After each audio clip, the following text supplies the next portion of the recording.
আমার কি এক কেজি চাল পাই না? এই দোকানে বলতে যে আমরা কষাই মানুষ। মেম্বার আমার চাল দিইনি, আমি গরিব মানুষ।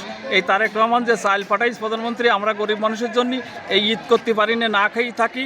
আমাকে জন্য যে 10 কেজি করে চাল পাঠাইছে, আমাকে চাল না দিয়ে সে যাদের সচ্ছল অবস্থা আছে, যাদের ভালো অবস্থা আছে, তাদেরকে কার্ড দিয়ে তাদেরকে চাল দিয়ে দিয়েছে, আমাদেরকে চাল না দিয়ে ফেরত দিয়ে দিয়েছে। এর একটা সুস্থ সমাধান হোক।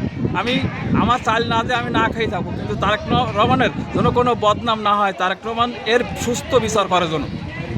যারা অসহায় লোক তারা বঞ্চিত আছে, তারা চাল পাচ্ছে না।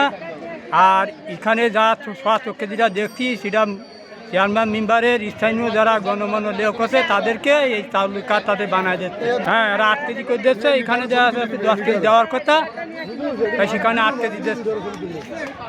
এখানে যে দেখলাম যে মাত্র 7 কেজি চাউল, যে বালতিতে করে চাউল দিচ্ছে, আমার কাছে ভিডিও আছে, তাকে সেখানে মাত্র 7 কেজি চাউল, 7 কেজি 100 গ্রাম অথবা 7 কেজি 300 গ্রাম হচ্ছে। কিন্তু আমরা যেটা জানছি যে 10 কেজি করে চাউল দেওয়ার কথা, খালি এই যে 3 কেজি করে চাউল বা 2.5 কেজি করে চাউল, এই চাউলটা কোথায় যাচ্ছে?